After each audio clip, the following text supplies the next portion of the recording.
Patrick,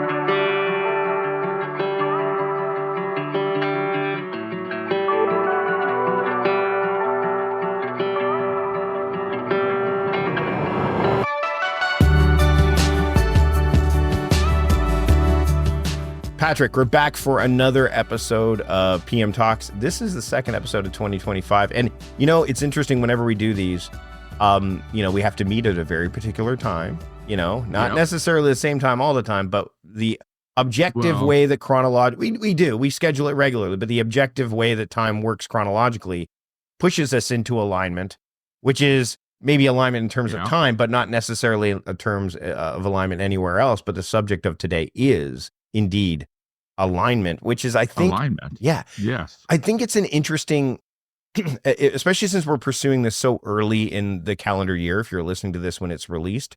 So we've just kind of gotten through that January phase of renewal and rejuvenation. And you touched on resilience, of course, in our last episode, but February being about alignment, it's almost like, I feel that February is the time of year where things can start to fray and fall apart. Yeah, well, yeah, especially if what is it? 6 weeks to build a new habit or something like that. And, of course, people make their New Year's resolutions or set their intentions or have their word of the year or, do their this or that or the other thing. And by February, if you're starting to slack off on that stuff and not do it, your chance of being able to follow through with that for the rest of the year diminishes it, right? And the whole idea, at least in my mind, when I hear the word alignment, my outside of my car tires, the first place my mind generally goes is making sure that it's aligning your actions with your intention. Right. Yep. Right. And that's the first place I hear that word. My mind immediately goes to that. And maybe it's because that's what I need to hear for myself.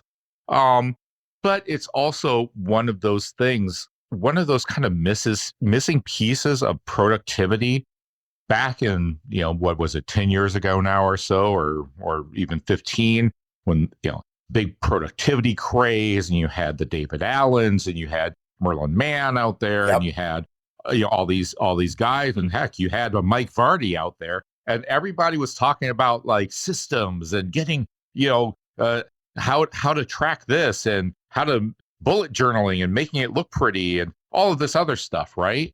And the missing piece of that conversation, the one that even David Allen in Getting Things Done touches upon, but actually doesn't really flesh out until the follow-up book, which I think Making It All Work, called Making It All Work, right?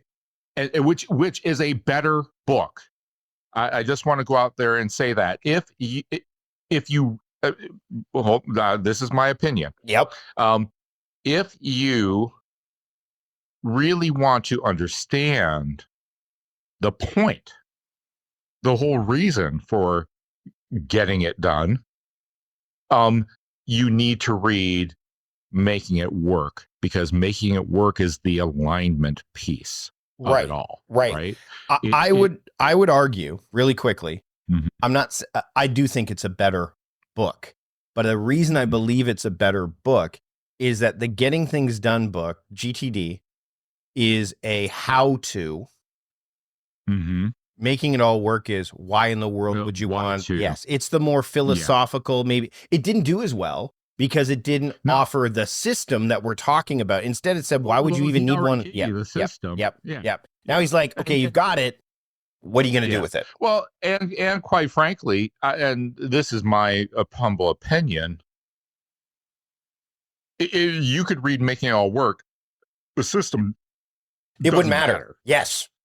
Right. Yep. What matters is the reason that you're doing it. Right. What matters is that why. Right. In essence, that book, in Getting Things Done, David says the primary question is, what's the next action?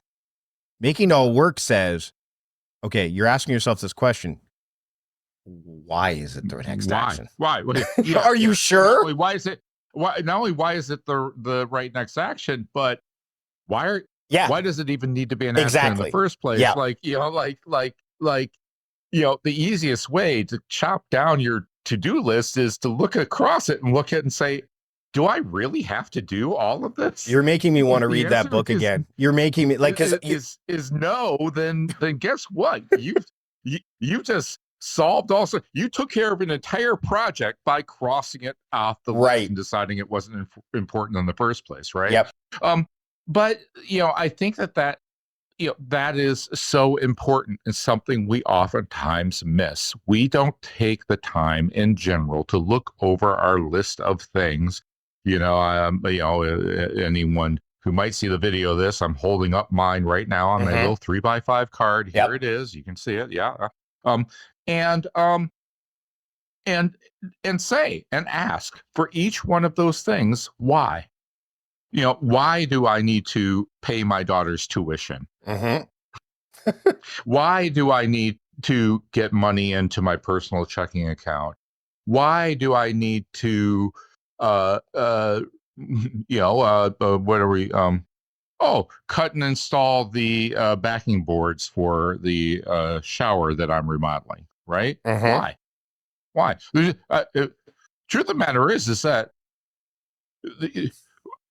we have another shower, and I don't need to do that. We don't necessarily need two. We're getting by just fine with one, right? Yep. And honestly, to be perfectly honest about that particular item on the to-do list, we've been living that way for a decade. We have not been able to use that particular walk-in shower because of a plumbing issue, which is the whole reason why I'm in this spot to begin with. We could have just as easily gone for another decade using the one shower, and it's going to get even easier because pretty soon kid's going to be gone off to college and living her own life, so it'll just be two of us. So if we've been living with three with one shower, God knows we can do two with one shower. Yep. Yeah. So why do that? Right. I could give reasons for that. They're not worth getting into here. Just know that I have reasons why you want to do that. Sure. Why we want to prepare that. Why we want to make sure that, that's good to go for, maybe someone else to use.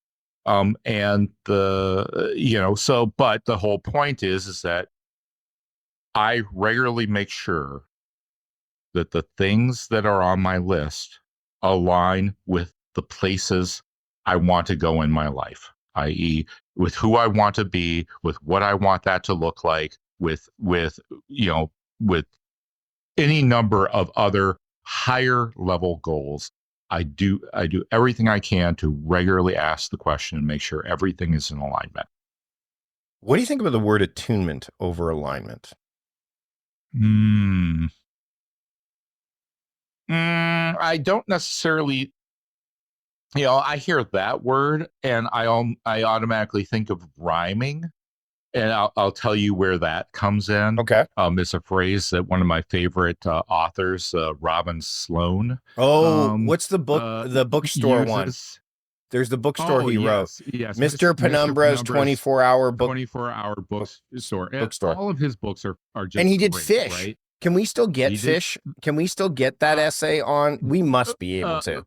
Well, so here's the deal. It was off the App Store for a while and wouldn't run on modern phones. Okay. I think about a year ago, he redid it and re-released it, so it was. Okay, I'm going to look at while you're sharing this, I'm going to quickly look it up. Yeah. Yeah. But in any case, so here's the deal. Often he has a great newsletter, well worth the subscription.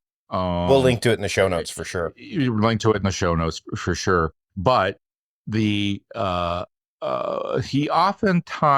will say, okay, here's this interesting thing I'm linking to, and here's this other interesting thing I'm linking to, and these two things kind of rhyme. In other words, they might not necessarily be talking about the same exact thing. They might not be exactly in alignment, but they are certainly in attunement, right? right? And that they rhyme. I always like that idea, Yeah. right? That just recently, my friend and online guy Alan Jacobs wrote a really great post about family and the importance of family and this how it's changed in modern times versus old days and that sort of thing. I happen to write uh, a post on my blog about Christmas and how my wife's Christmas growing up and kind of how and why Christmas is important to her. And then I wrote basically a follow-up post or almost a response post saying, yeah, and this was my experience with Christmas and why we don't necessarily align on Christmas, but we are in attunement with each other on Christmas. Yes. Yeah. So it's interesting because when I was conducting not only a bit of research like leading up to what we're going to talk about, but even during, because these conversations are rather organic. So alignment, there's the precision element and tolerance of alignment and attunement are different. So when it comes to alignment, it's precision for alignment is high in structured systems, moderate and flexible contexts, right? Whereas the tolerance, which is a bit broader, right? So you don't have to be as precise. It's moderate with room for minor deviations over short periods. Attunement, the precision is moderate in terms of like it focuses on, so it's nuance, sensitivity, and responsiveness. But tolerance, so in other words, you can be a little bit wider. It's high because it's ongoing and it's an adaptive process.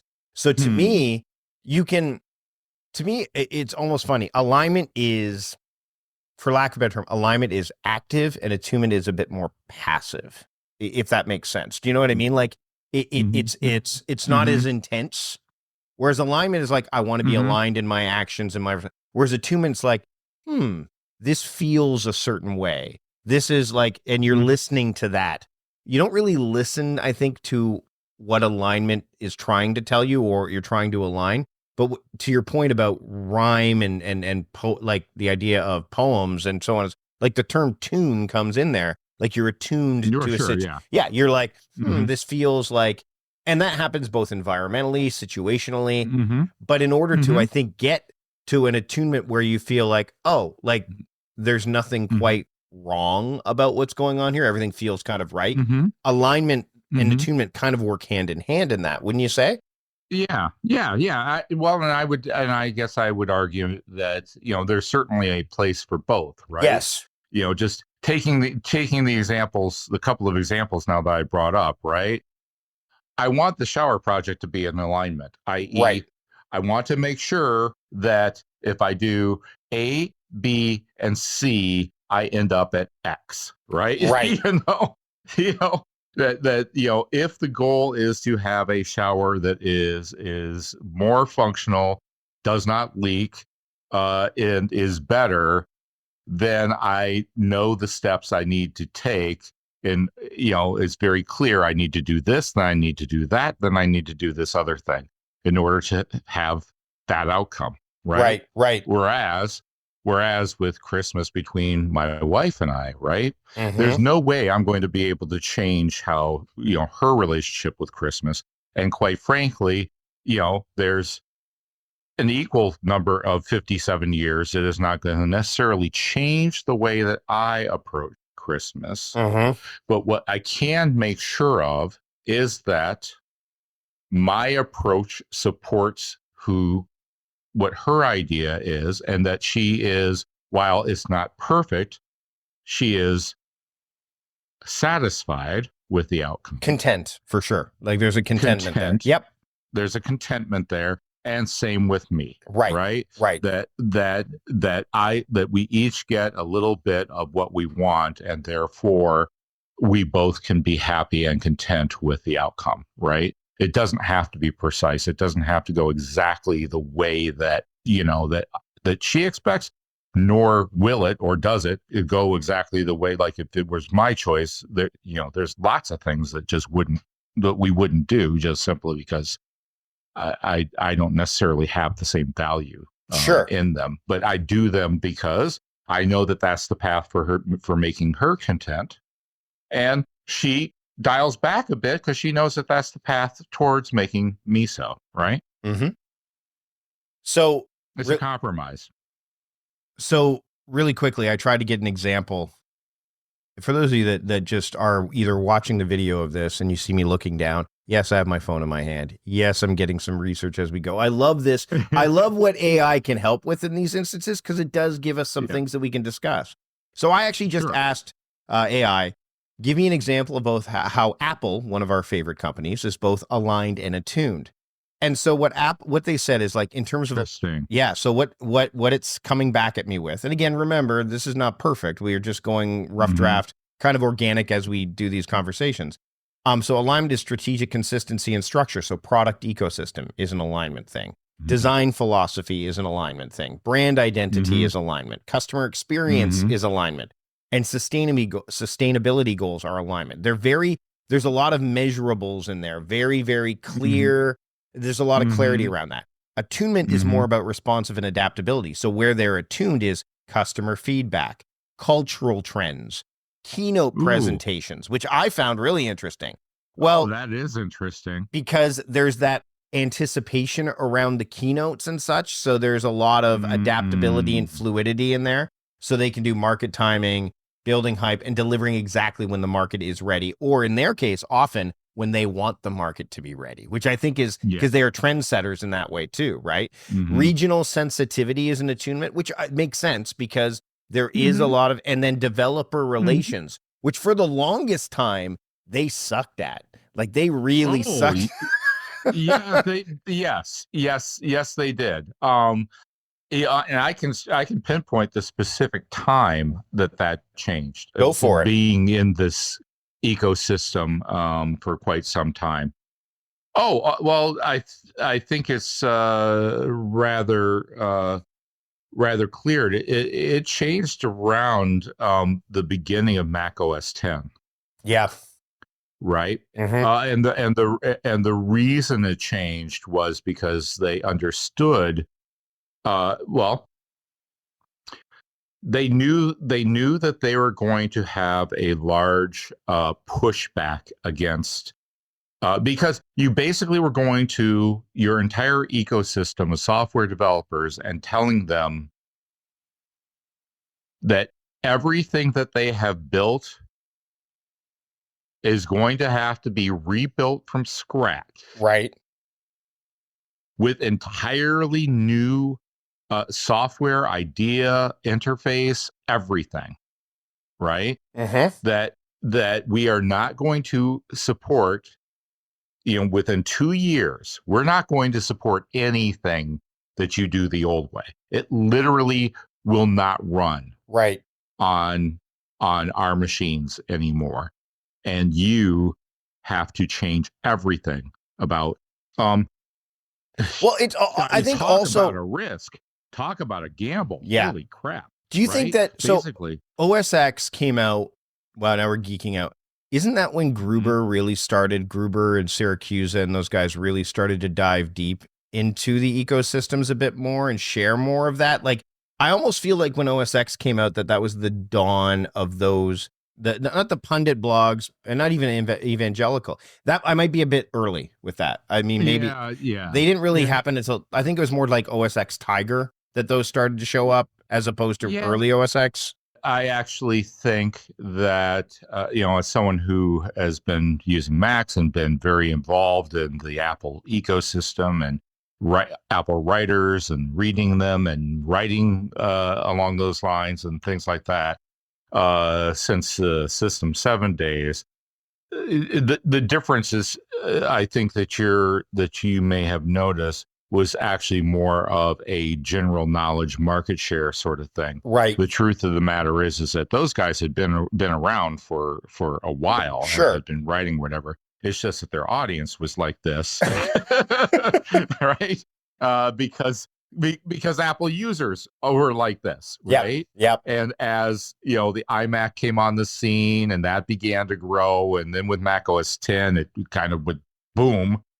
Then those folks came to more prominence, but they had been around for a while.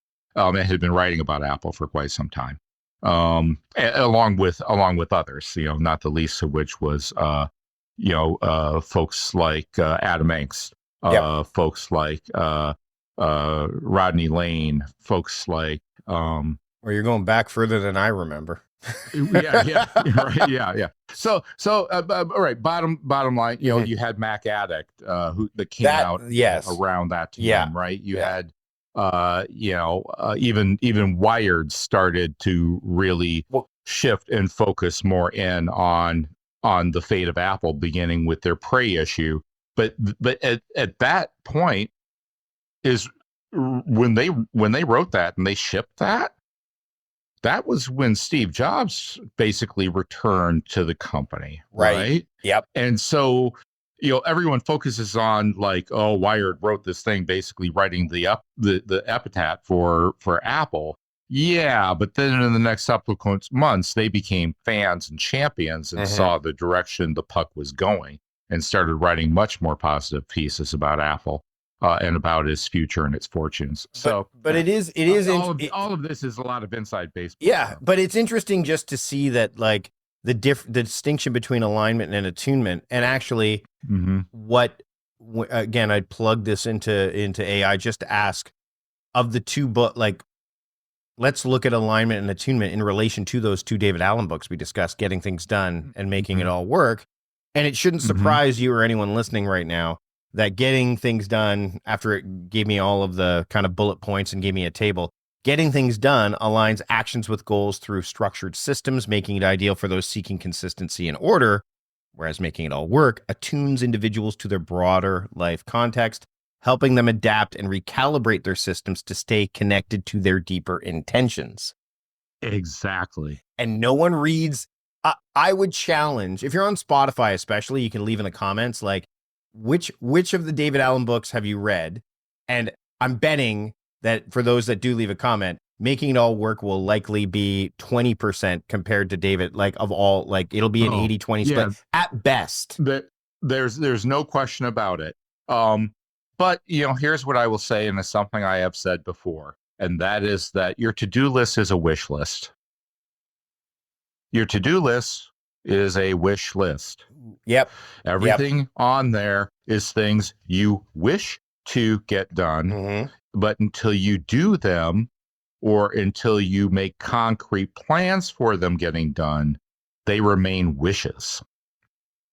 And I want to be very, very clear about that, because only then can you understand why that attunement and that alignment is so essential, because it's the only way you can turn this to-do list from a wish list to a done list. Yep. These are everything that is marked with a plus. I use my Dash Plus system. I'm sure Mike will link to it in show notes. I will. But everything that's on there that's a plus, is a wish that has been turned to done.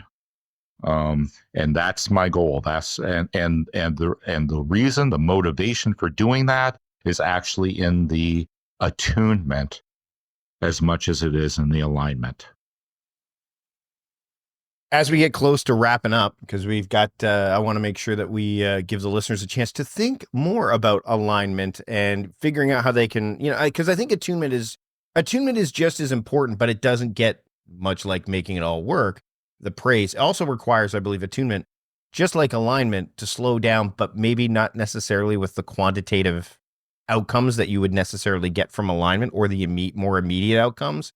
Whereas attunement's a bit, again, it's a consistency thing. It's something you can, that is sustained whether you want it to or not. I think that's the tricky part too, is we're all attuned. It's just, what are you attuned to, right? Yeah, right. Exactly. Right. And oftentimes too, we kind of have to fight with or negotiate with the tension between our alignment and our attunement. Right. Yep. We have to, struggle with, who we are versus who we wish to be. Right. We have to struggle with the things that, that we really enjoy doing and have no problem getting done versus the things that we really don't want to have to do, but kind of have to, right? And that it sucks, but how, you kind of have to push your way through. If this is something that's important or something that needs to happen, no one likes to make that phone call about the late electric bill. No one likes to have to call that person that you promised the deadline for, and here it is 3 days past it and you haven't delivered, and you've been afraid to write that email or make that call to say, sorry, I effed up, and here we go. I'm going to make another promise to you and try not to screw that one up, right? I mean, all of these things like circle around attunement and alignment and the structural tension between those two. Before we go, we'll tease what's coming up next episode, if you're curious, which you should be, because next time is curiosity. Which ties in nicely to what it ties in nicely, because I think if, the idea of curiosity applied to what we've just discussed can help you, right? Instead of judging it, go in and go, okay, why does this matter to me? Why do I want to make this alignment work? But also, wait a minute, paying attention and hearing the call or the cry of attunement is kind of like, oh, well, but what about this? So again, that, like you said, the tension, getting curious about that tension. And then of course, in a month, you'll hear us talk about curiosity, and Ted Lasso is likely to come up during that conversation. Let's put it that way. Or Walt Whitman, or there as. But I mean, I think that this is a time of year, if you're listening to this as it drops, is you're still very early in the calendar year. It's still, things are just starting to ramp up a bit. We talked about resolutions, and they're normally, for most people, January 19th is typically what they call Quitter's Day, which means that's when your resolutions have fallen by the wayside. I think the latest that most go for people who are going to give them up is, I think it's like the second week in February. I remember reading that once in a research paper.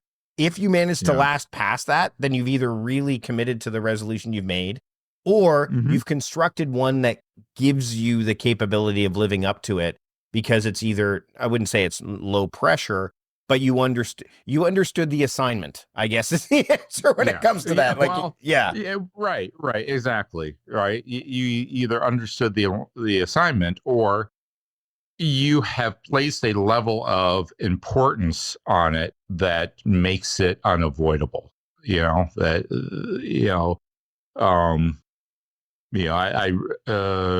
recently had a big change in my taking care of myself, health, and my management for my diabetes and that sort of thing. And gosh, what was great was I went to the doctor, had a follow-up appointment. And strangely enough, if you change things, things change. Everything, all of my labs, all across the board, everything was improved.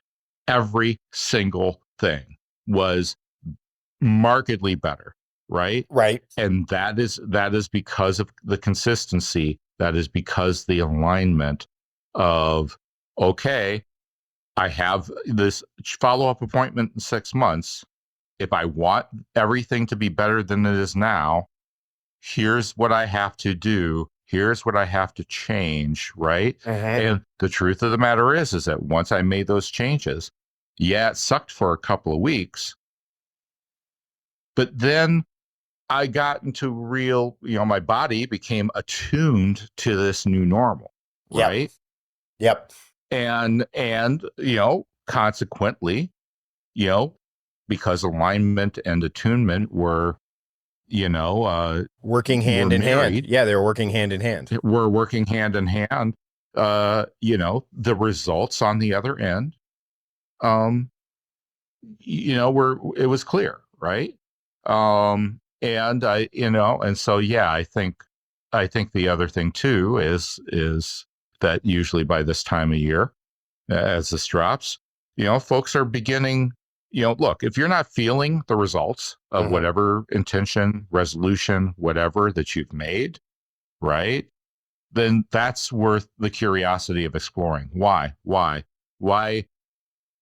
either why make the resolution or whatever in the first place? Valid question. What's the alignment? What's the goal? But number two, why doesn't it feel different? Why doesn't it feel better? If this is not the direction that you're going, why, if it is the direction you're going, why aren't you feeling like it's worth it? Patrick, I love this conversation. I love having these conversations with you. Same. Before we wrap up, friend. where can people keep up with what you've got going on? I mean, you've got the book, you've got all that other stuff going on. Yeah. Really, PatrickRhone.net is where I blog almost daily. And that really is just a collection of not just like my life and what's going on, but it's more like, here's all the things I'm curious about. Here's all the things I'm interested in. And I'm linking the things, and I'm, talking about all sorts of things. One day, I set a little blogging project for the end of the year to post once a day between now and the end of the year about my sweaters. Just simple as that, right? The audience comes last. The audience comes last. That's I'm writing about my sweaters, and I don't care what you wait, really? Yes, sweaters. Sweaters. Hey man, I live in Minnesota. Yeah. You live in Canada. Yeah. Sweaters, we have them. Yep. We have a lot of them. Yep. And everyone has a story behind it. So why not? Plus, hey, once again, my intention was, what? I want to make sure that I blog every day between now and the end of the year. The easiest way to do that? Do it. There's 17 days. How many sweaters do I have? 17. Wow, that aligns. Yeah, that's awesome. Oh man. For those of you that want to keep up with what's going on, please subscribe to the podcast and get all the show notes, of course, wherever you get your podcast, but it's also at mikevardy.com/podcast589. That's one way to support the show. Of course, you can also support the show by checking out the sponsors that you heard integrated throughout our conversation today. mikevardy.com/podcast sponsors will help you with that. That way, if you click on any of them and they resonate with you, that way they know that we sent you there. Patrick, thanks again so much for taking the time today. I'll talk to you next time where we get curious about curiosity. That sounds great, my friend. Thank you.